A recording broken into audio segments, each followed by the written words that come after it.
It was the sweetest, most mysterious-looking place anyone could imagine.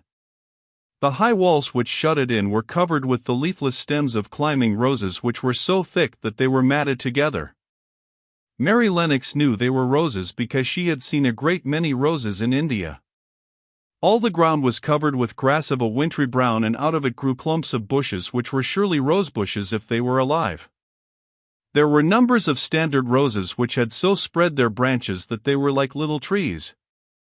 There were other trees in the garden, and one of the things which made the place look strangest and loveliest was that climbing roses had run all over them and swung down long tendrils which made light swaying curtains, and here and there they had caught at each other or at a far-reaching branch and had crept from one tree to another and made lovely bridges of themselves.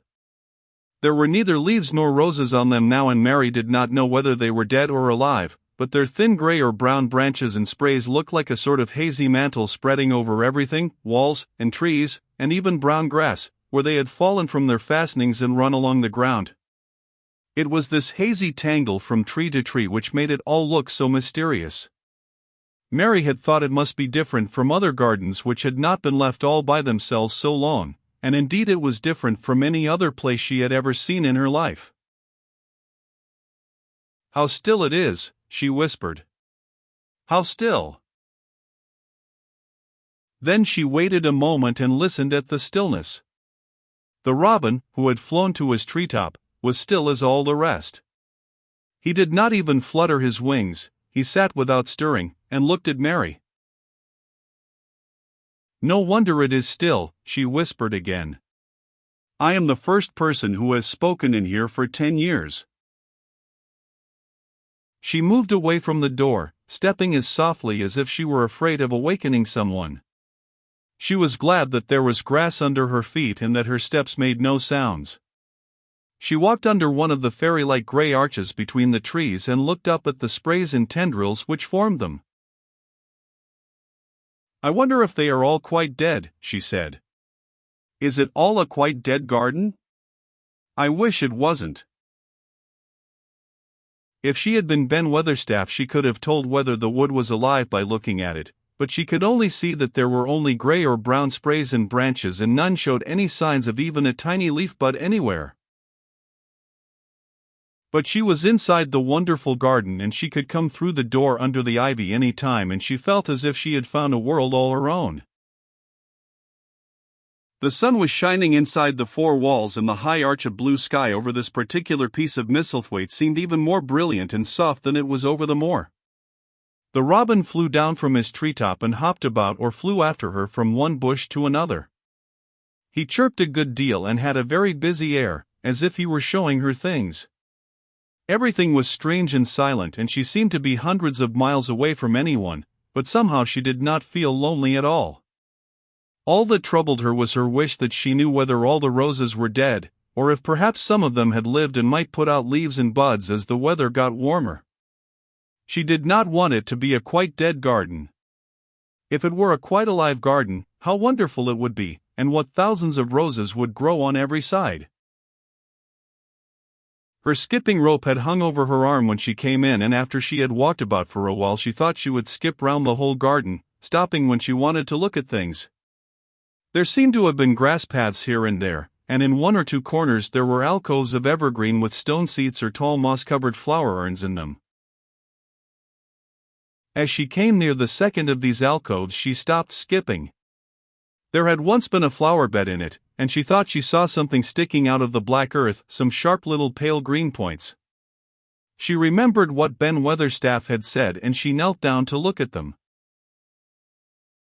"Yes, they are tiny growing things, and they might be crocuses or snowdrops or daffodils," she whispered.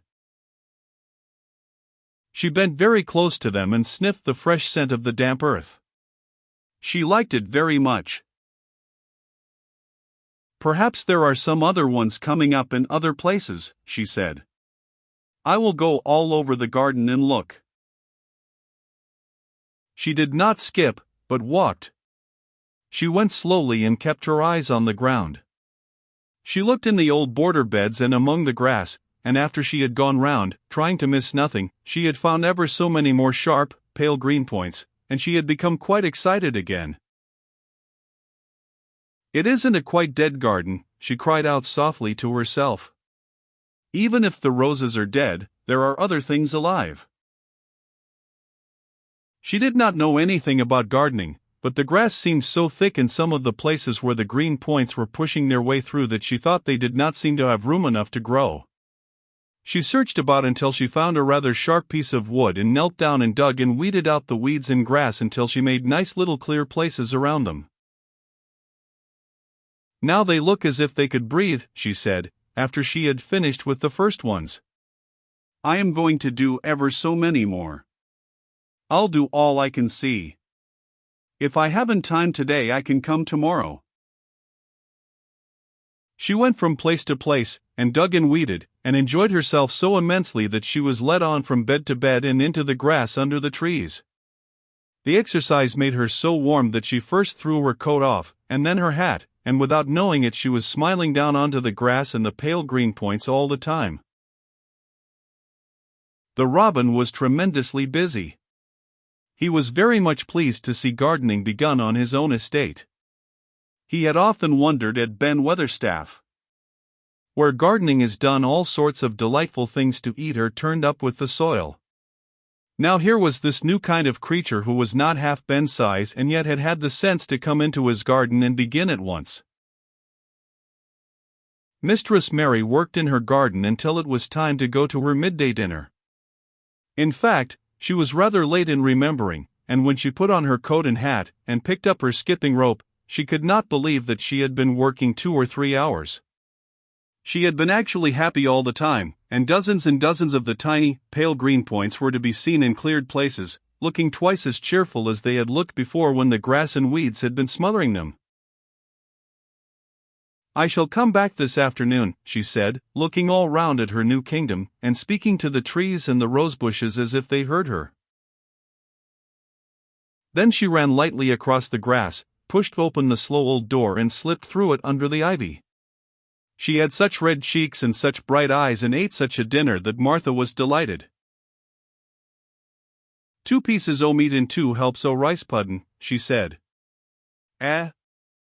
Mother will be pleased when I tell her what Skippin' Rope's done for thee.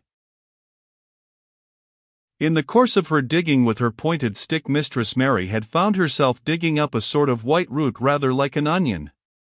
She had put it back in its place and patted the earth carefully down on it, and just now she wondered if Martha could tell her what it was.